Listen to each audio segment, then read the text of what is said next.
Hello, and welcome to the 6th episode of the How to Make a Steal A Brainrot game tutorial series. In the last episode, we were able to make the characters actually be able to get purchased and walk to your base. Let's go give that a test real quick just to remind ourselves. We spawn in, go on over, here's our rig, let's purchase. And now he goes over to our base, and we will see in the output, Rig 1 has reached Squidtoon's base. However, there's no platform for them to stand on because we haven't actually made that yet. So, we're going to be doing that. I'm going to have the platform model linked in the description, but I'm just going to grab it from my testing place. Yes, right here. There we go. So here is our stand. Here's the stand I made. Pretty simple, kind of basic. It comes in a stands folder. This is what it looks like, stands. And you're just going to drag this stands folder into your base. So which base is this? The first one. So this is going to go on our base. Now you can make as many of these as you want. So I'm going to just copy a few of these. So let's go to stand. Character stand, there it is, and I'm just gonna copy a few, probably about four looks good, right? Yeah, we can do 4. Then I'm just gonna duplicate those and drag them over. Okay, so your character stand is gonna come with a empty folder named character model, the stand folder, which is just the parts that make up the stand. We won't be ever using that. Character health, this is gonna be kind of like the owner value. The script that we're going to make today is kind of similar to the base assignment we did in the past episode, but character health is kind of going to be like owner, like our owner value that's in our actual base, like this one.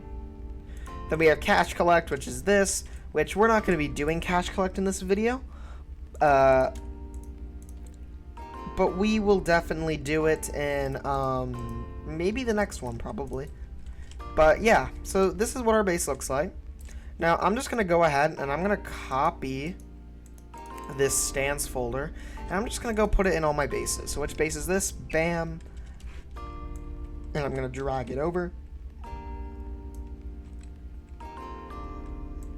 Duplicate, put this into this base. Which base is that? So it's that one. Let's actually do the other one, so that's a little easier. So which base is that? That one. So we're just going to drag this into here. Just as a reminder, you will be able to find this inside of this video's description. Just like we did with State Manager. You will be able to download this and use it. Okay. Oh wait, forgot the last one. Base. And drag this into here. Let me just make sure I went over everything that's in the character stand. Ah, yes, last thing. Placement point. It's this little red dot. So this is just going to be where your model is going to stand at. So we'll get into that in more depth later on. But for now, that's just going to be when your character walks in, it's going to put it there. Okay, so now that all of our bases actually have stands, let's go ahead and start to code the system that we're going to be using. Just give me 1 second to actually grab the code real quick. Okay, let's go on ahead now and actually script the function for the characters. So let's just do one last test just so we know. We have all of our stands, but you'll notice since we haven't actually scripted anything, here's our legendary. When we buy it, it's just going to walk in and delete as usual. But we're going to want it to when before it actually deletes, it goes over here. So we're going to go ahead and script this because we're going to do all of this, or at least most of it, inside of our character handler script. But before we do that, you're going to want to open up the replicated storage. And the reason why we want to open up the replicated storage is because we're going to need to make a remote event. So you're going to click the plus and you're going to click a remote event. You're going to go down here to remote event and you are going to name this remote event ownership event. Make sure you type it exactly how I'm typing it. Ownership event. That's what it should be called, ownership event. Beautiful. Now, we're going to go ahead and we're going to also go to starter player, open it up, and you're going to click starter player scripts. You're going to click on this and you're going to click local script. And we're going to name this proxy handler. We will come back to this local script later. For now, we're just going to leave it open. Alright, so here's our script. Let's just minimize these for now. We'll go ahead and update these in a minute. Or whatever it is that we need to. And we're going to need to do a little bit of editing here. So, first of all, we're going to need to reference the ownership event. So, we're going to go right here. We're going to go local ownership event equals replicated storage colon find first child ownership event. Okay, sorry about that. We're just gonna go ahead and continue where we left off here. So we got the local ownership event. We're gonna go if not ownership event, then we're gonna do ownership event. Oop, not overlap params. Ownership event equals instance.new remote event. Now, you don't have to do this part. This is just in case if somehow it gets deleted or anything you don't realize. But you don't have to do this part. Actually, we're just not going to do this part because it's just going to always exist. But what would have happened is this would just create another one if it didn't find ownership of it. So we're just not going to do that. We're actually just going to move on here. And we're going to go right under this right here. Update overhead. We're just going to do 3 new lines. And we're going to go right here. And we're going to make a new function. Local function attach arrival listener. Now, this is going to take 2 params. It's going to take the character, and it's going to take the owner. Now, this is going to be a very big mess of code, but that should be fine.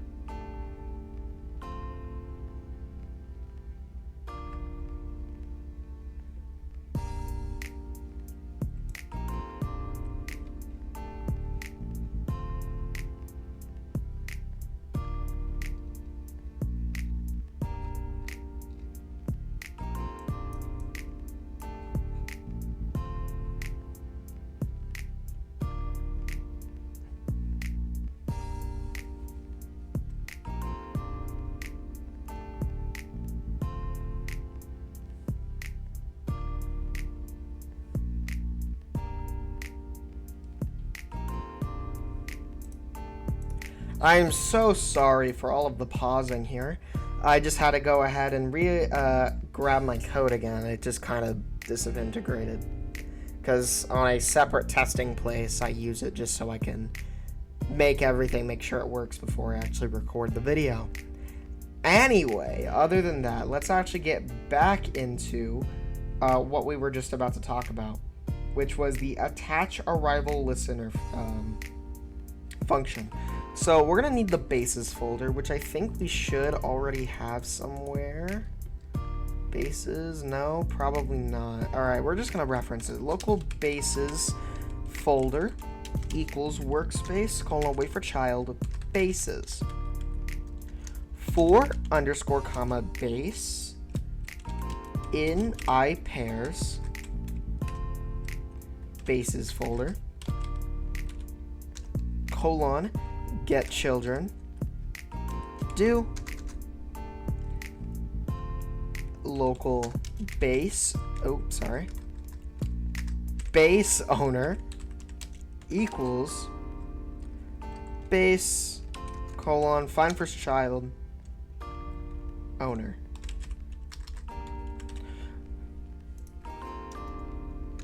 If base owner and base owner dot value equals owner dot name, capital N, dot name, then, sorry again, forgot two equals there. So what this part of code is going to be doing is it's going to loop through every base like we did in the server script. Where was that? Here it is, assign base. It's going to loop through every base.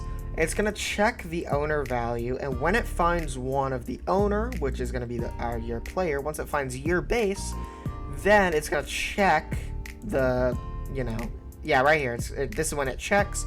Then in here's where all the cool stuff's going to happen. So we're going to do another loop inside this loop called for underscore comma part in I pairs base colon get children, or not get children, get descendants, sorry, get descendants, do if part dot touched, oh wait, my bad, if part colon is a base part, then we're going to move on. So you might remember this attach a rival listener. Before we continue, I forgot to mention, we're going to be reworking a little bit of the prompt system, because if you remember last episode, we actually made attach a rival listener down here, but we're not going to want to use this anymore. So you can actually just delete this. And we're actually going to come back to this because we're going to rework this section. Because if you remember at the end of the last episode, there were a lot of, not a lot, but there was a bug, well, technically, two bugs that I wanted to fix, and we fixed one of them last episode, and we're going to fix the next one now, which is the ability to steal even though you already bought it when you shouldn't be able to see the prompts anymore. So, we're going to go back to here, and after we found out if it's a base part, then we're going to do part dot touched colon connect function hit. If hit colon is descendant of character, then we're going to clone a fresh unit from units. So we're going to be making a fresh version of the character. So we're going to go local rarity equals character colon find first child rarity tag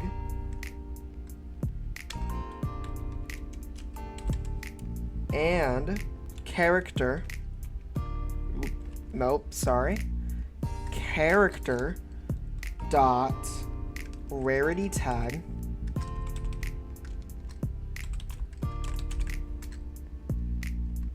dot value or common. Local rarity folder equals units folder colon find first child rarity.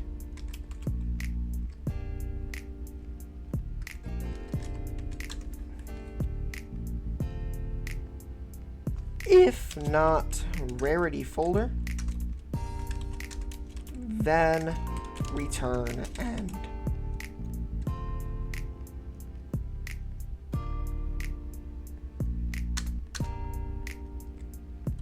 Local stands folder equals base colon find first child stands. If not stands folder, then return end. So, what do we just do? Well, in this for loop, it checks if the part is a part, or a base part, and if it is, which it is, it's going to check when it's touched. When it's touched by our character, which is going to be the one we buy, it's going to check if it's a descendant of, and if it is a descendant of the character, then it's going to find out the character's rarity. It's going to find the rarity folder, and if the folder doesn't exist, then it's just going to stop. and it's going to check for the stand folder in the base, and if that doesn't exist, then it's also going to stop. Moving on. Local placed equals false. We're going to do another loop, so for _ comma stand in I pairs stands folder colon get children do local char held equals stand colon find first child character held. Now we're just going to copy this 2 more times because we're going to use basically the same variable. Just change the name. So we're going to do placement point,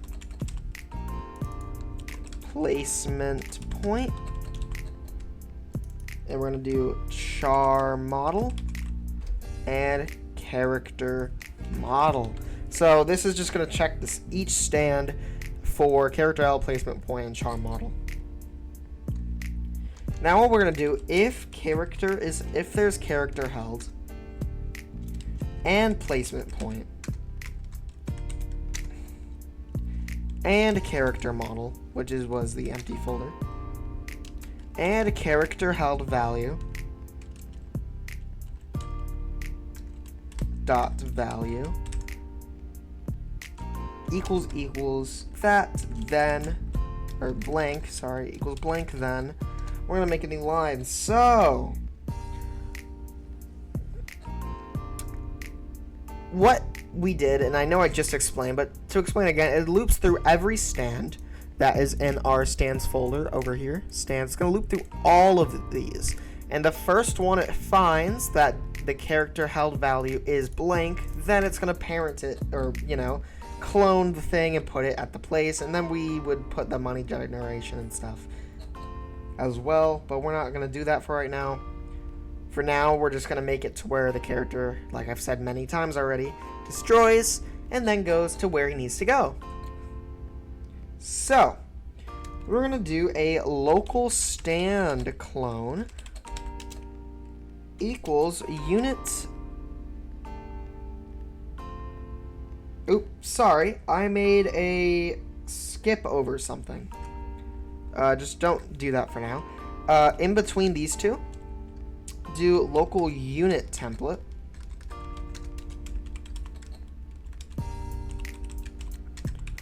equals rarity folder dot, rarity folder colon find first child character dot name. Sorry about that, and let me also do if not unit template then return end. Sorry about that. Now we're going to go back here and we're going to finish off this. So it's going to be stand clone equals unit template colon clone stand clone dot pry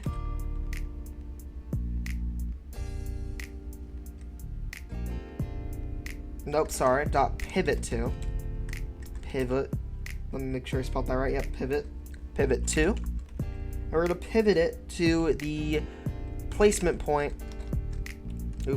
Placement point dot C frame. If you remember, we did that the last episode. Or not last episode, but in character spawn, we did the same thing with pivoting the clone to the start C frame.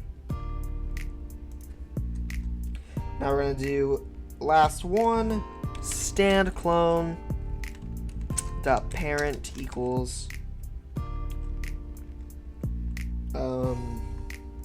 char model. Then we're going to do character held dot value equals stand clone dot name.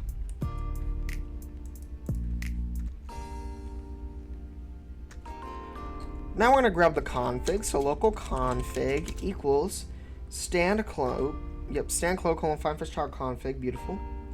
Then we're going to do a continuation here of if config, then we're going to do a local idle equals stand clone colon find first child idle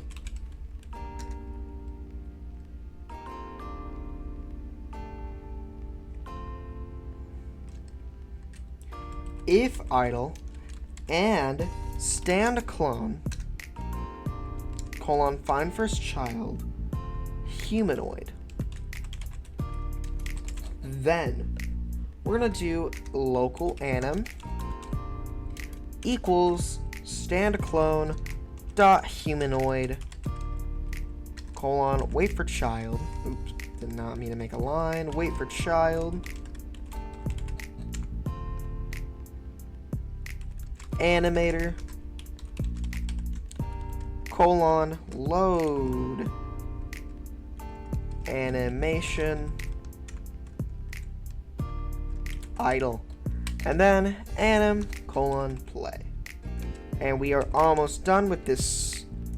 We are almost done. We're just gonna do a print, and this print is just gonna do the it's just gonna be like the one we did before. So character dot name dot dot dot dot has reached dot dot owner dot name dot dot apostrophe s base.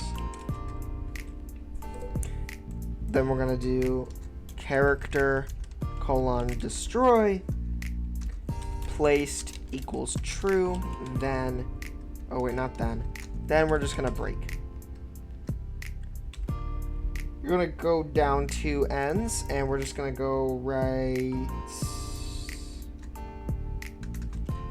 If not placed,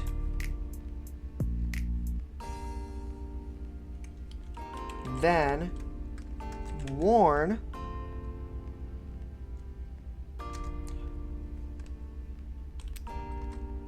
no free stand.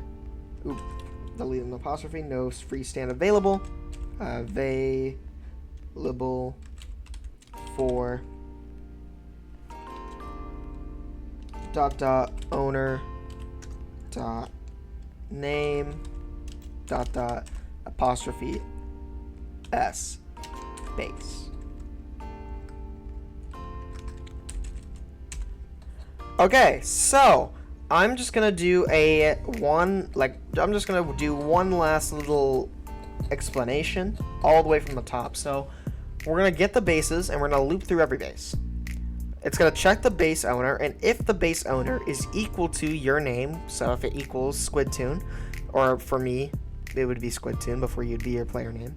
If it equals that, then it's gonna check every part in your base. If that part in your base is touched, which would be our hitbox that we made, it's going to check for what hit it, which would be our character that we provide here. Then it's going to find the rarity, the folder, and we're going to use the rarity folder to find the character, and we're going to use the character to find, to make the stand clone, and then we're going to need stands folder to actually loop through the stands. Then we're going to do a loop here through every stand. And once it finds a stand where the character held value is not equal to anything, it's going to clone it, set it to where it is, it's going to change the character held value, and then it's going to update the animation to be the walk animation. And then it's just going to print that it reached, delete the old character, and update this placed, which was right here, to be true. So that's it for attach arrival listener. So now the rest of our work is actually going to be inside of spawn character. So let's see what we need to, let me see real quick where we need to be. So we should,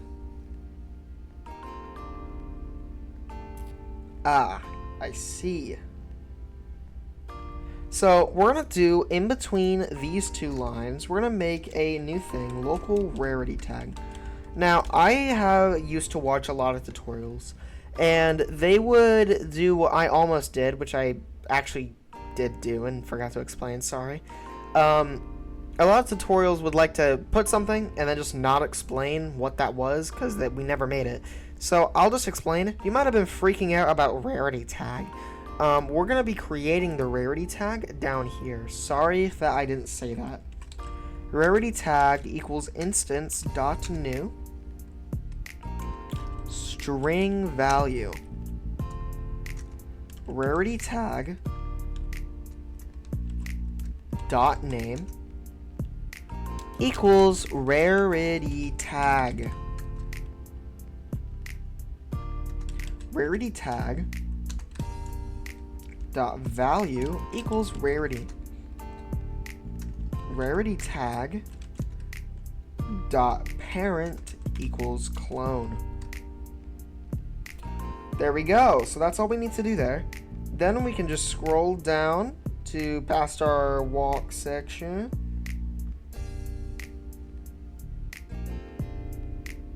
Hold on.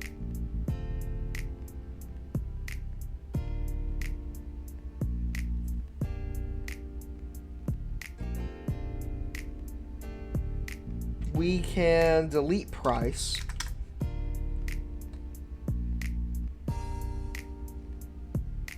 We can take this and we can do it right there.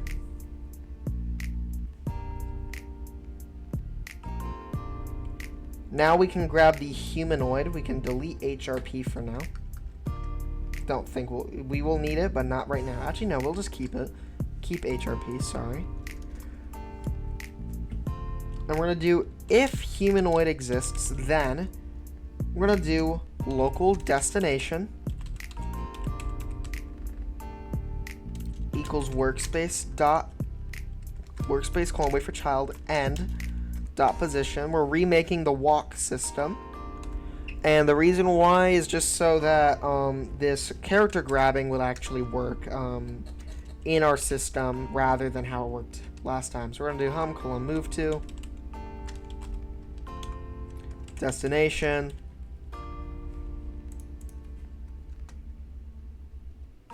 hum dot move to finished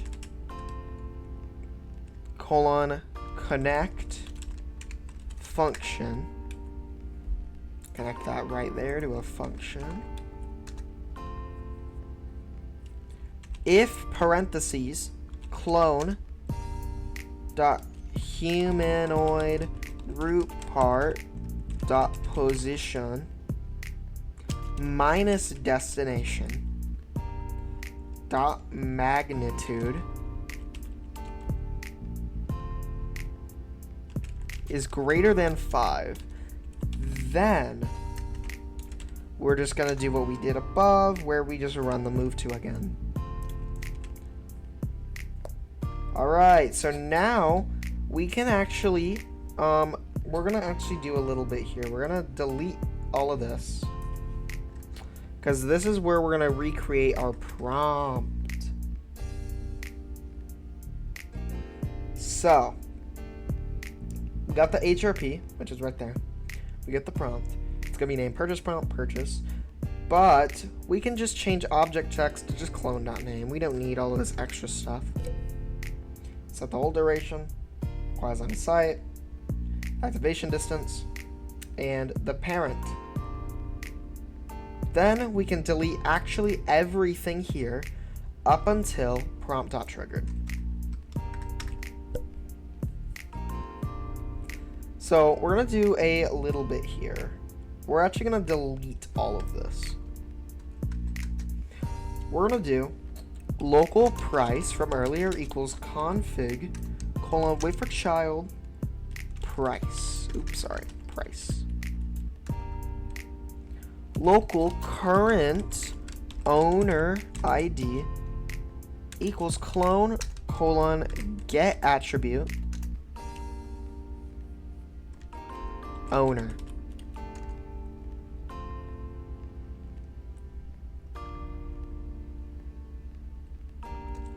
If not, current owner ID, then this is going to be the first purchase. So we're going to do clone set attribute owner to be the player.user ID. Then we're going to fire the ownership event, fire all clients. Nope, fire all clients, there we go. Fire all clients, and we're going to set the clone, and then we're going to set the player. Then we're going to go on ahead now.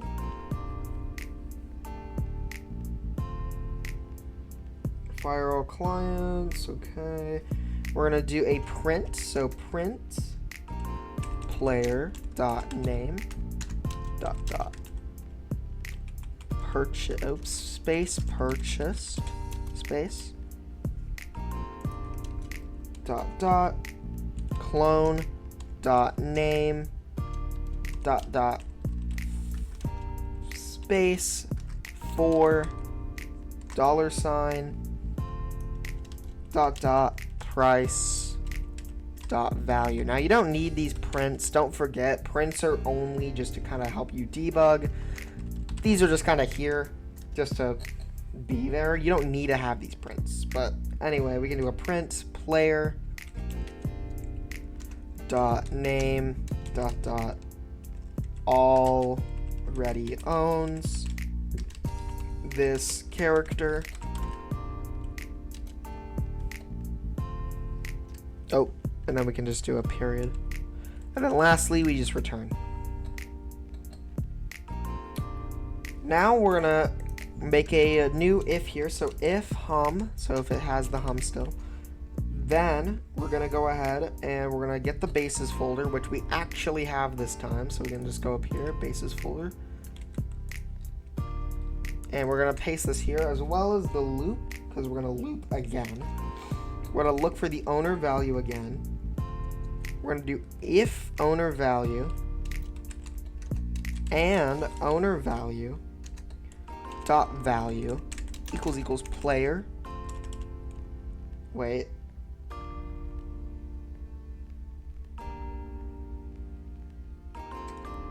Dot name. Hold on.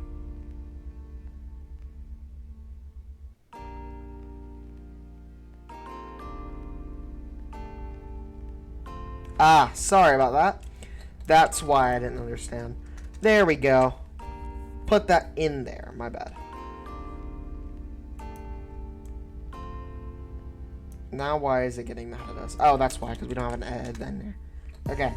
Sorry for that little pause there. Anyway, we're going to go ahead now, and after we check, we're going to get the spawn point, so local spawn point equals base point for child. If spawn point, holy, this is going crazy.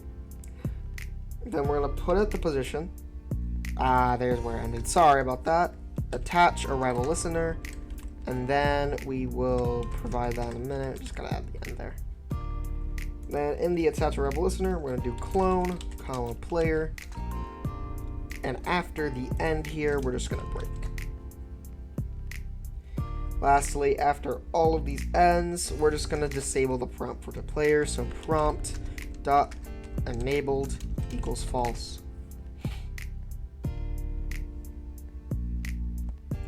And then right at the very end, we're going to do ownership event dot colon fire all clients clone comma nil. Then return clone. Okay, we are not done just yet though, because we still have to do our proxy handler script.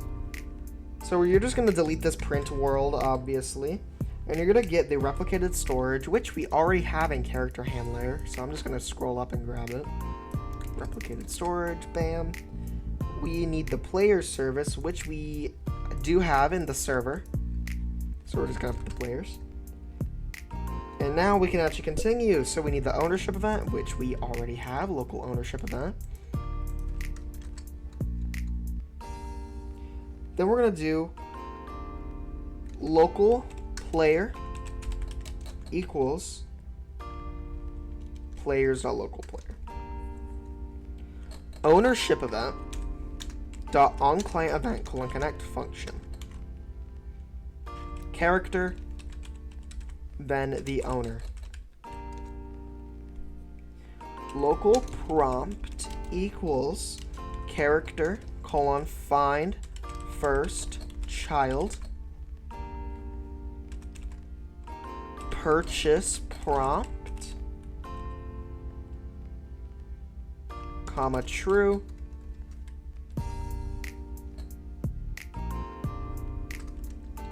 if not prompt then return end. If owner equals nil, then prompt dot action text equals purchase. Then we can do prompt dot enabled equals true. Else if owner equals player, then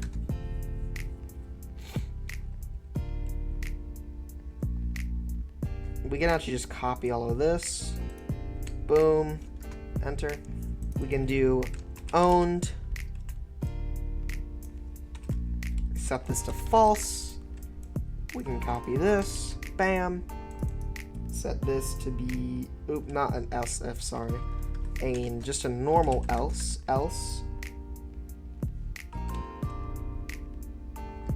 Bam. And we'll do steal and set this to true. Okay, let's go ahead and give this a test. Here we are, we're in the game.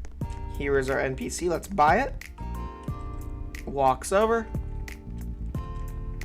And doesn't get deleted.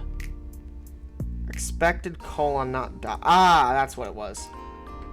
Sorry, I put a dot here on line 99. This should be a colon.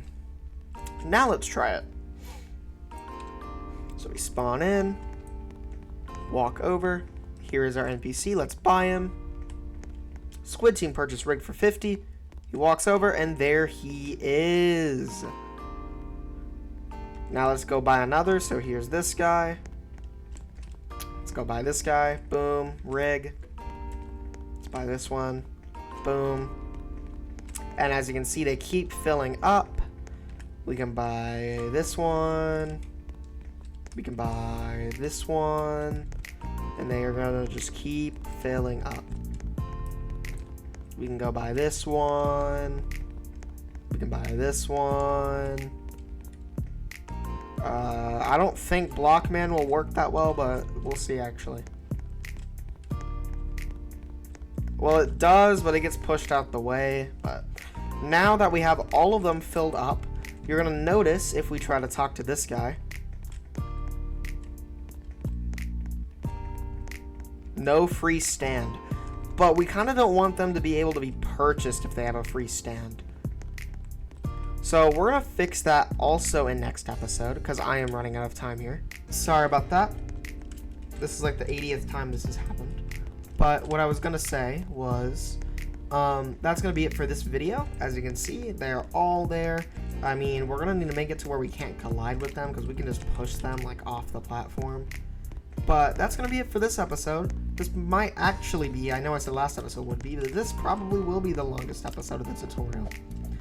Next episode, we're going to make it to where these guys generate money. We're going to make it to where you can't collide with them. And we're going to make it to where this bug here doesn't happen. But that's going to be it. Thanks for watching.